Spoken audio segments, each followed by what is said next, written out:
Cacturne is completely banned from competitive play in Gen 3 OU, which sounds insane. This is a Pokemon ranked in NU, and in Gen 3 NU, a format with a lower power level, Cacturne is perfectly legal and quite commonly seen. So why would Cacturne be legal in this tier, but banned in the higher tier of OU? What did Cacturne do?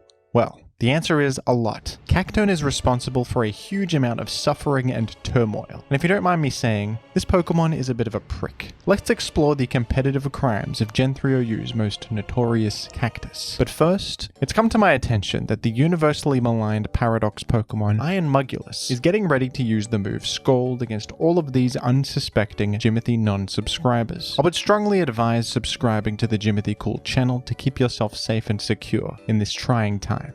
Thank you. At a glance, you might expect Cacturne to thrive as some sort of mixed attacker because of its impressive 115 attack and special attack stats, and poor defensive stats, but that wasn't really the case in Gen 3 OU. Cacturne is extremely slow with only 55 base speed, and it doesn't pose much of a threat to anything. That Grass Dark typing leaves you vulnerable to a lot of other common offensive threats. Fire, Ice, Fighting, and Bug type attacks will all hit you super effectively. What Cacturne does have access to is the coveted move Spikes, one of Gen 3 OU's most central and powerful progress-making tools. While that Grass Dark typing has many shortcomings, it also has some advantages defensively. Cacturne was once the best Grass-type Spikes user in the game, and Grass Dark is a perfect type combination to take on the most popular rapid spinner in the format, Claydol. Cacturne resists Earthquake and is completely immune to Psychic. Both of Cacturne's stab types also directly threaten Claydol super effectively. It's very tough for the enemy to rapid spin your Spikes away when your Spiker matches up so well against their rapid spinner. The ability to switch in defensively against electric and water types and start getting Spikes up was also quite valuable. Because of this, Cacturne thrived not as an offensive threat, but as a niche defensive utility Pokemon. While its defensive stats leave a lot to be desired, the unique advantages of that Grass Dark typing, especially against Claydol, were very valuable. Cacturne also has access to Leech Seed, another fantastic move, and the signature attack Needle Arm. This is a 60 power Grass type attack with a 30% flinch chance, which is a solid stab option and a great source of disruption. So what's the problem? All of this sounds pretty cool, and maybe even healthy for the game. Well, we haven't talked about Cacturne's ability yet, Sand Veil. This ability is where all of the frustration and turmoil stemmed from. Sand Veil grants a 1.25 times boost to evasion in the Sandstorm, and also grants an immunity to Sandstorm chip damage. Even if this ability just granted immunity to Sandstorm chip damage, it would be quite good. Tyranitar is the #1 Pokemon in Gen 3 OU, and permanent Sandstorm is up in the vast majority of games. But that evasion boost on top of it is what really made Cacturne absurd. Evasion boosting moves are universally banned in every Smogon format, apart from Anything Goes, where nothing is banned at all.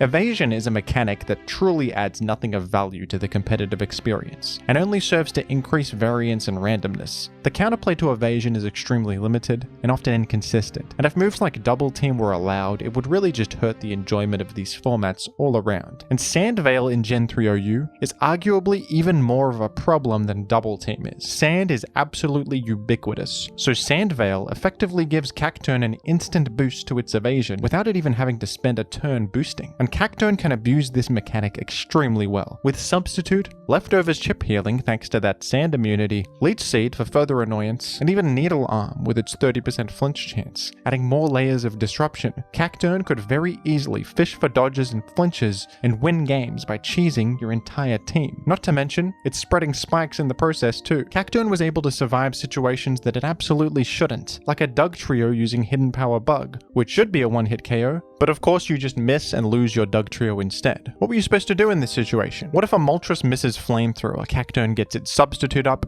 and you just Leech Seed them slowly to death? Moltres probably misses more Flamethrowers in the process. What if a Starmie misses Ice Beam and just faints? You get it, folks. It was pretty easy for Cacturne to find defensive entry points and start its hellish game with a Substitute to maximize its odds of dodging moves. But even if you had something on the field that directly threatened Cacturne, you could just lose anyway. Playing against Cacturne literally just came down to hoping you got lucky. This was not only uncompetitive and cheesy, it was pretty consistent and powerful. Cacturne teams often topped the ladder and got impressive results. A lot of cheesy strategies in Pokemon have the odds stacked against them. They're either all in on some specific game plan or hoping for some lucky outcome that's quite unlikely. But Cacturne had a solid defensive typing for the Gen 3 OU metagame, and a good utility move pool on its own merits. This absolute prick was able to enhance its odds of dodging moves very well to the point where it would dodge something important in most games. Cacturne wasn't the only one abusing Sandvale either. The Pokemon Gligar was also equally problematic. Gligar is a YouTuber who creates high-quality analysis videos about the world-famous HBO series Game of Thrones. On top of this, Gligar is also a Pokemon that was released in the Generation 2 video games. Much like Cacturne, Gligar could abuse Substitute and fish for dodge chances thanks to Sandvale, and with the support of Magneton to eliminate Skarmory, Gligar could Swords Dance up repeatedly and act as a powerful sweeper that was insanely difficult to actually eliminate and respond to. Gligar and Cacturne were often run together on the same team. If you managed to land a move against Cacturne and eliminate it, in comes Gligar, and now you have to do it all over again. With two solid Sandvale Pokemon on your team, both substituting repeatedly and fishing for dodges, the odds of getting good outcomes and cheesing your opponent was actually extremely high. This was not just a funny strategy to use on the ladder for laughs and cheese a win here and there. Some of the best Gen 3 OU players of all time, including ABR, Solwind, and Tamahome, were abusing Sandvale teams in tournaments frequently, so the ability Sandvale was rightfully banned from Gen 3 OU in 2020. And as a result, Cacturne was now illegal to use in the format. Cacturne's only ability option is Sandvale, so it cannot legally be used in Gen 3 OU. In the lower tiers of UU and NU, permanent sand doesn't exist, so Sandvale isn't banned, and Cacturne is perfectly legal. In these formats, Cacturne is an honest and epic Pokemon, but that wasn't the case in OU. Gligar does remain legal in Gen 3 OU, because it has one other ability besides Sandvale, Hyper Cutter. It's not a great Pokemon, but at least you can use it if you want. Some people still oppose the Sandvale ban to this day. Cacturne's unique combination of typing and utility were valuable, especially against Claydol, who has only risen in popularity as the years have gone by. There's no doubt that Cacturne's evasion abuse was uncompetitive, but it is kind of a shame that Cacturne has no alternative ability to keep it legal in the format. Without Sandvale, this would be a decent and healthy niche choice, but this had to be done for the greater good. And if you were there when Cacturne was legal, you'll understand. This Pokemon was a disease, turning a great metagame into a cactus-ridden hellscape, and the banning of Cacturne is what eventually gave Roselia a chance to rise up as the new best grass-type spikes user, and eventually make history in one of the most legendary competitive games of all time. That's a story I covered in a previous video.